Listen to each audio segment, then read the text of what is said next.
Genesis 3. Now the serpent was more subtle than any beast of the field which the Lord God had made. And he said unto the woman, Yea, hath God said, Ye shall not eat of every tree of the garden? And the woman said unto the serpent, We may eat of the fruit of the trees of the garden, but of the fruit of the tree which is in the midst of the garden, God hath said, Ye shall not eat of it, neither shall ye touch it, lest ye die. And the serpent said unto the woman, Ye shall not surely die, for God doth know that in the days ye eat thereof, then your eyes shall be opened, and ye shall be as gods, knowing good and evil.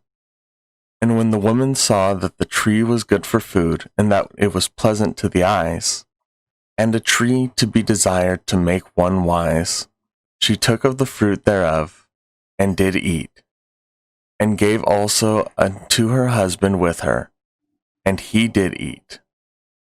And the eyes of them both were opened, and they knew that they were naked, and they sewed fig leaves together, and made themselves aprons. And they heard the voice of the Lord God walking in the garden in the cool of the day, and Adam and his wife hid themselves from the presence of the Lord God amongst the trees of the garden. And the Lord God called unto Adam, and said unto him, Where art thou? And he said, I heard thy voice in the garden, and I was afraid, because I was naked, and I hid myself. And he said, Who told thou that thou wast naked? Hast thou eaten of the tree whereof I commanded thee that thou shouldn't eat? And the man said, The woman who thou gavest to be with me, she gave me of the tree, and I did eat. And the Lord God said unto the woman, What is it that thou hast done? And the woman said, The serpent beguiled me, and I did eat. And the Lord God said unto the serpent, Because thou hast done this, thou art cursed above all cattle, and above every beast of the field. Upon thy belly thou shalt go, and dust thou shalt eat all the days of thy life. And I will put enmity between thee and the woman, and between thy seed and her seed I shall bruise thy head, and thou shalt bruise his heel. Unto the woman he said, I will greatly multiply thy sorrow of thy conception. In sorrow thou shalt bring forth children, and thy desire to be to thy husband, and he shall rule over thee.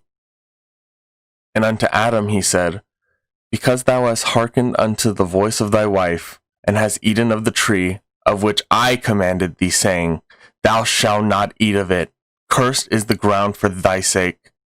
In sorrow thou shalt eat of it all the days of thy life. Thorns also and thistles shall it bring forth to thee, and thou shalt eat herb of the field. In the sweat of thy face thou eat bread, till thou return unto the ground, for out of it thou wast taken, and dust thou art, and unto dust thou return. And Adam called his wife's name Eve, because she was the mother of all living. Unto Adam also and to his wife did the Lord God make coats of skin, and clothe them. And the Lord God said, Behold, this man is become one of us, to know good and evil. And now lest he put forth his hand, and take also of the tree of life, and eat, and live forever. Therefore the Lord God sent him forth from the gardens of Eden, to till the ground from whence he was taken. So he drove out the man, and he placed at the east of the Garden of Eden cherubims, and a flaming sword which turned every way, to keep the way of the tree of life.